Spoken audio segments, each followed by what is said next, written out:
Hello दोस्तों, नमस्कार, good evening. मैं आपके अपने प्यारे चैनल सुपर एकेडमी में एक बार फिर स्वागत करता हूं। तो दोस्तों, मैं आशा करता हूं आप बहुत अच्छे और स्वस्थ होंगे।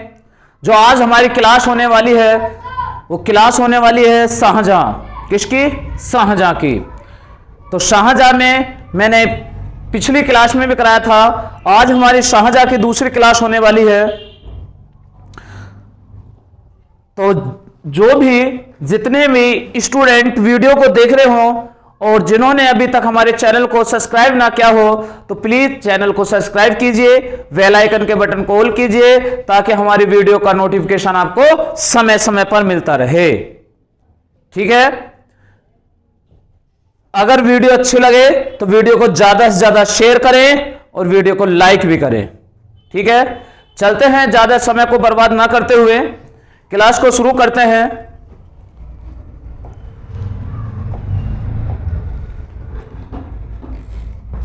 शाहजहां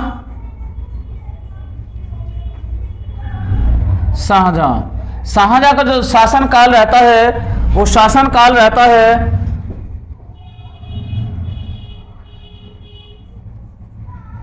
1627 ईस्वी से लेकर 1658 ईस्वी तक शासनकाल रहता है। किसका? शाहजहां का। अब मैंने पिछली क्लास में आपको सब कुछ समझा दिया था लेकिन कुछ पॉइंट बचे थे। अब देखिए, देखो शाहजहां के बचपन का क्या नाम था? बचपन का नाम था खुर्रम। शाहजहां को जो जन्म हुआ था वो जन्म हुआ था 1592 ईस्वी में। 1592 ईस्वी में शाहजहां की जो शादी हुई थी वो शादी हुई थी 1612 ईस्वी में अर्जुमंद बानो बेगम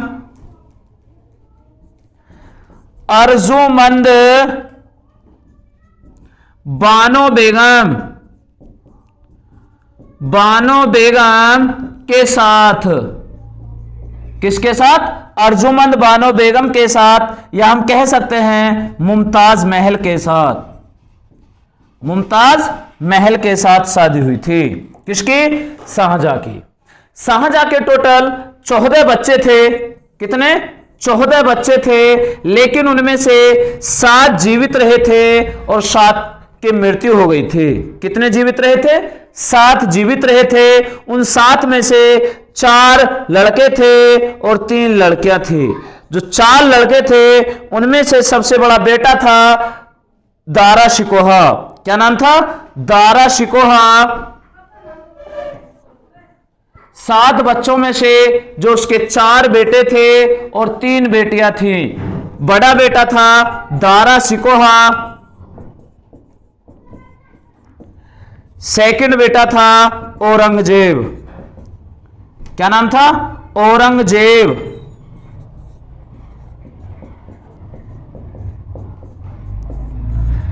तीसरा बेटा था शाह शुजा। चौथा बेटा था मुराद बख्श।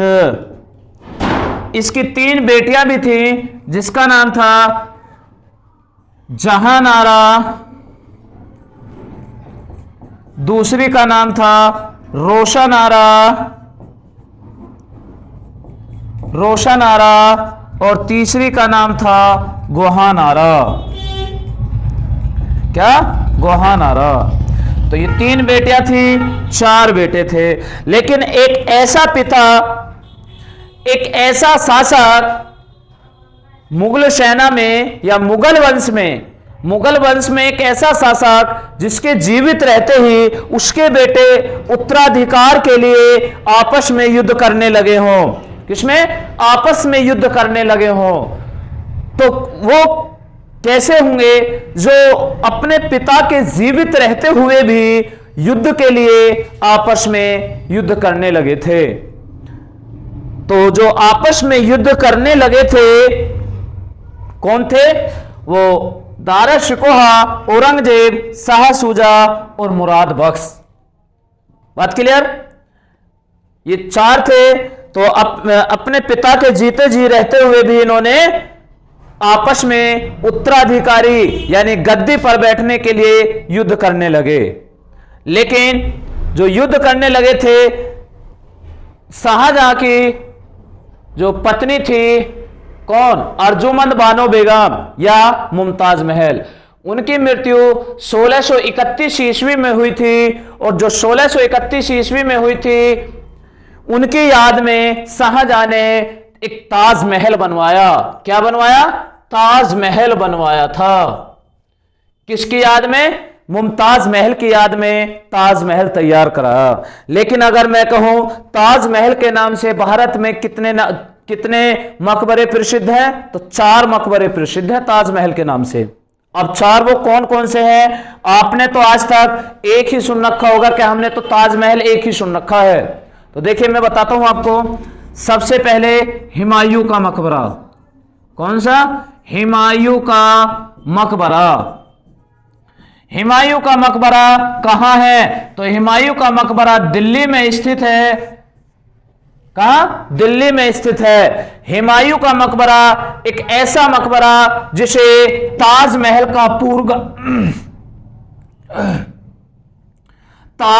का पूर्वगामी भी कहा जाता है। ताजमहल का पूर्वगामी कहा जाता है। किसको? हुमायूं के मकबरे को। हुमायूं के मकबरे को ताजमहल का पूर्वगामी कहा जाता है। यह कहां स्थित है? दिल्ली में स्थित है। सेकंड नंबर पर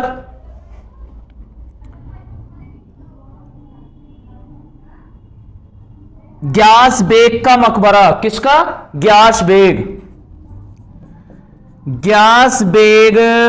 का मकबरा। ग्यास बेग का मकबरा कौन सा था? एतमाउद्दौला का मकबरा। एतमाउद्दौला का मकबरा। अब ये देखिए एतमाउद्दौला का मकबरा किसने बनवाया था? तो एतमाउद्दौला का मकबरा किसने बनवाया था? ये बनवाया था नूरजहां ने। किसने? नूरजहां ने। नूरजहां किसकी बेटी थी? अजमत बेगम की। उनके पिता का क्या नाम था? ग्यास बेग। तो नूरजहां ने अपने पिता की एक उपाधि दी थी। तो ग्यास बेग का मकबरा किसको कहा जाता है? एतमाउद्दौला का मकबरा। ठीक है। ये जो ग्यास बेग थे कौन थे? नूरजहां के पिता थे। 2 ताजमहल हो गए। ये एक ऐसा एतमाउद्दौला का जो मकबरा था, ये एतमाउद्दौला का मकबरा है कहां? आगरा में। कहां है? आगरा में। एतमाउद्दौला का मकबरा एक ऐसा मकबरा जिसमें पूर्ण मकबरा यानी पूरा का पूरा मकबरा संगमरमर के पत्थर से बना हो।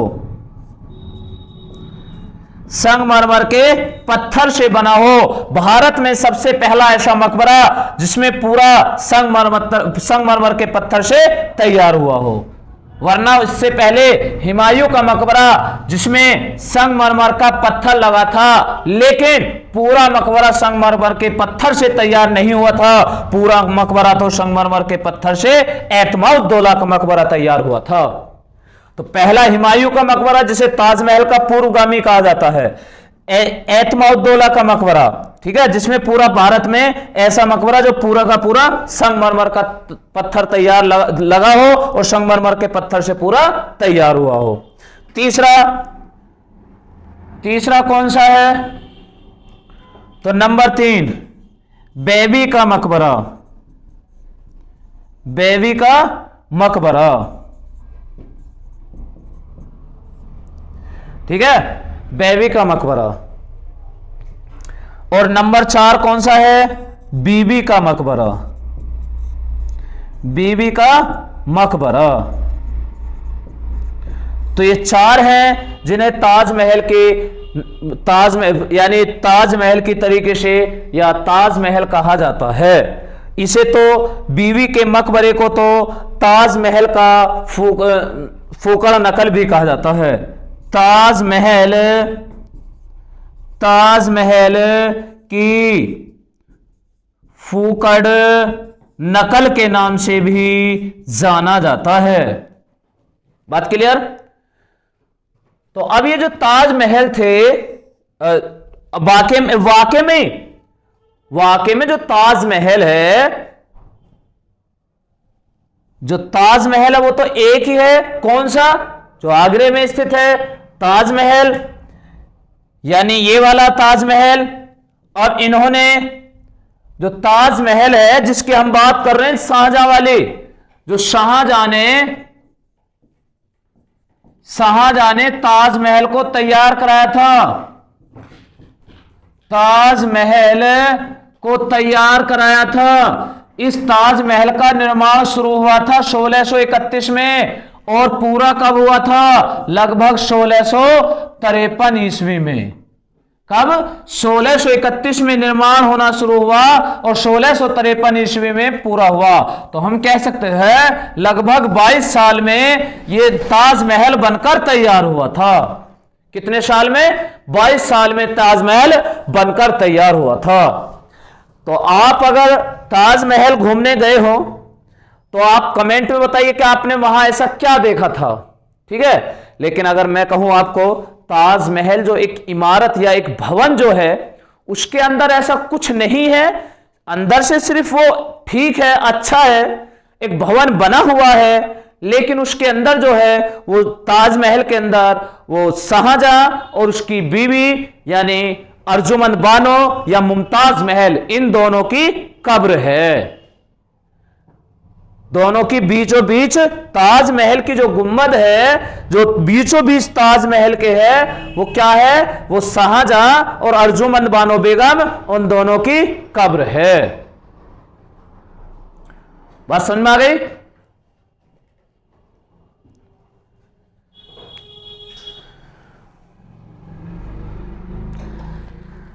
अब ये जो ताजमहल आपने सुना होगा, आपने ये सुना होगा, देखिए कि जिसने ताजमहल बनाया था उसके हाथ कटवा दिए गए थे। सुना था? जिसने ताजमहल बनवाया था उसके हाथ कटवा दिए थे, कटवा दिए थे। किसने?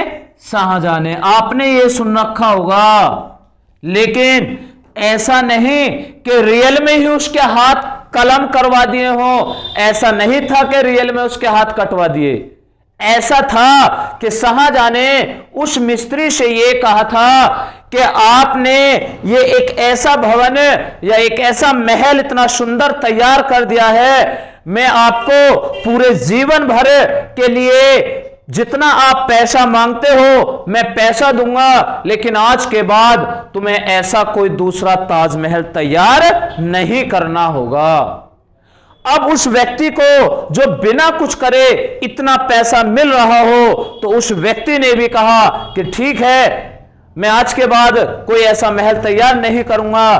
तो उसने वो कुछ पैसे मांगे होंगे जिसकी वजह से उसने उस दिना से ही काम करना बंद कर दिया। और जो काम करना बंद कर दिया उस मिस्त्री ने, इसलिए ही कहा जाता है कि उसके हाथ कटवा दिए। यानी एक पैसा देकर हाथ रोक देना, पैसा देकर हाथ बंद कर देना ही वो उसलिए कहा जाता है कि उसका हाथ कटवा दिए गए थे।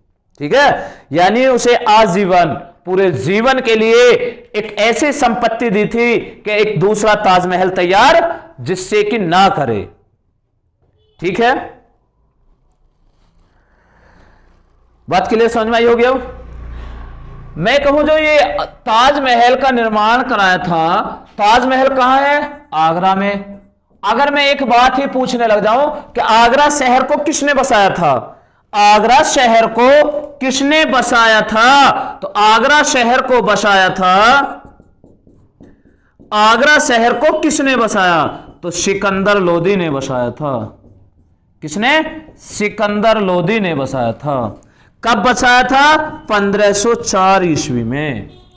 मैं यही कहने लग जाऊं कि आगरा शहर को इससे पहले राजधानी दिल्ली हुआ करती थी, लेकिन जब आगरा शहर की स्थापना की और फिर भारत की राजधानी क्या बनाई गई? आगरा। तो आगरा जो राजधानी बनी वो कब बनी?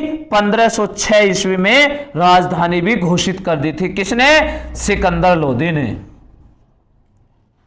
तो ये बात समझ में आ गई होगी। अब देखिए, जो गद्दी के लिए लड़ रहे थे ये चारों भाई आपस में गद्दी के लिए लड़ रहे थे। अब वो चारों भाई जो लड़ रहे थे गद्दी के लिए, जैसे कि दारा शिकोहा, औरंगजेब,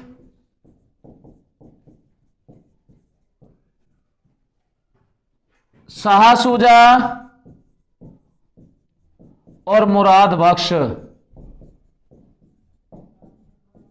ये चार भाई थे। दो एक तरफ हो गए और दो एक तरफ, और गद्दी के लिए लड़ने लग गए। लेकिन जब गद्दी के लिए लड़ने लगे तो देखिए, इनका जो पहला युद्ध होता है वो पहला युद्ध 1658 ईस्वी में होता है, जो वाराणसी के पास होता है बहादुरपुर का युद्ध। किस नाम से?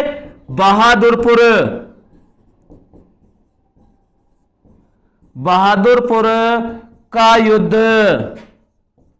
ये बहादुरपुर का युद्ध किस किस के मध्य होता है? तो ये मध्य होता है शाहजहां और मुगल सेना के बीच। किस किस के? शाहजहां और मुगल सेना के बीच।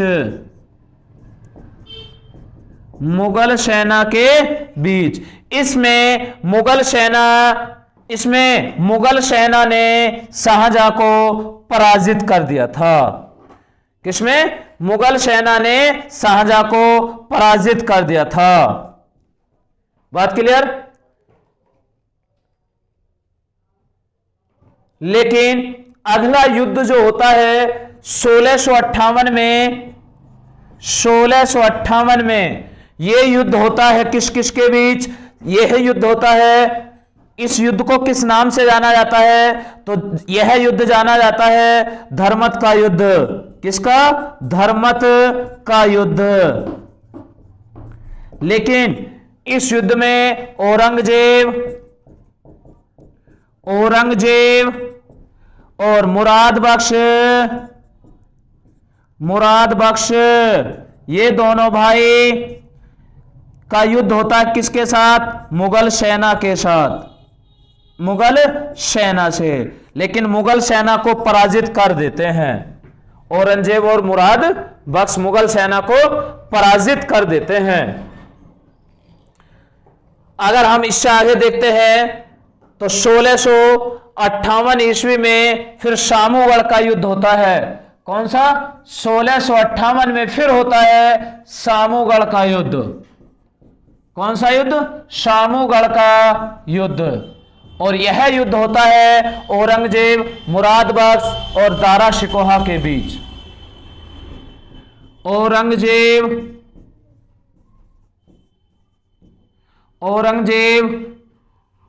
मुराद बख्श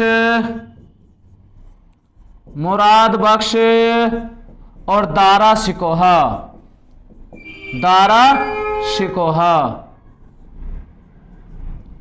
इनके मध्य युद्ध होता है। लेकिन इस युद्ध में,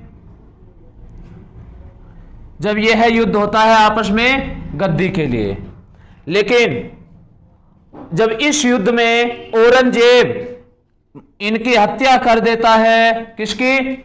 दारा शिकोहा की हत्या कर देता है, तो गद्दी पर कौन बैठ जाता है? औरंगजेब। और औरंगजेब 1658 ईस्वी में ही अपना आगरा में राज्याभिषेक कराता है। आगरा में अपना राज्याभिषेक कराता है। बात क्लियर? अपना राज्याभिषेक करा देता है। कौन? औरंगजेब। औरंगजेब अपना राज्याभिषेक कराने के बाद औरंगजेब ने अपने पिता को यानी शाहजहां को ही आगरे के लाल किले में कैद रखा था। आगरे के लाल किले में ही कैद रखा था। और जब शाहजहां ने इनको कैद रखा था, शाहजहां को कैद रखा गया था। शाहजहां को किसने कैद रखा था? औरंगजेब ने। किसने? औरंगजेब ने, यानी उसी के बेटे ने उनको कैद रखा था आगरे के लाल किले में। तो क्वेश्चन यह बनता है कि शाहजहां के अंतिम समय में उसका सहयोग किसने किया? तो उसकी बेटी ने किया था। शाहजहां की बेटी ने सहयोग किया था। ठीक है। अब देखिए, जब कोई भी है, अगर कोई भी इंसान है, अगर उसका बेटा उसका साथ नहीं देता तो बेटी तो साथ देगी ही देगी। क्लियर है। और 1666 ईस्वी में 1666 ईस्वी में शाहजहां की मृत्यु हो जाती है। किसकी? शाहजहां की ही 1666 ईस्वी में जो आगरे के किले में कैद रखा था, वहां उसकी मृत्यु हो जाती है। बात समझ में आ गई होगी। उससे आगे हम पढ़ेंगे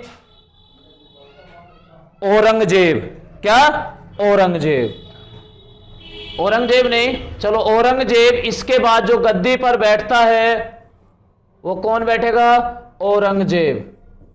क्योंकि औरंगजेब, अब शाहजहां की तो मृत्यु हो गई और औरंगजेब ने अपना राज्याभिषेक कब किया था? 1658 में। तो औरंगजेब अपना शासनकाल चलाएगा 1658 से लेकर 1707 ईस्वी तक। 1707 ईस्वी तक औरंगजेब को जिंदा पीर के नाम से भी जाना जाता है। तो हम नेक्स्ट क्लास में अब औरंगजेब को कराएंगे। तो आज की क्लास को हम यही विराम देते हैं। अगर वीडियो अच्छी लगी हो तो वीडियो को ज्यादा से ज्यादा शेयर करें और वीडियो को लाइक करें। ठीक है। प्लीज चैनल को सब्सक्राइब भी करें और बेल आइकन के बटन को ऑल कर लें ताकि हमारी आने वाली हर वीडियो का नोटिफिकेशन आपको समय समय पर मिलता रहे। ठीक है। तो चलते हैं, फिर मिलते हैं नेक्स्ट क्लास में। तब तक के लिए जय हिंद, जय भारत।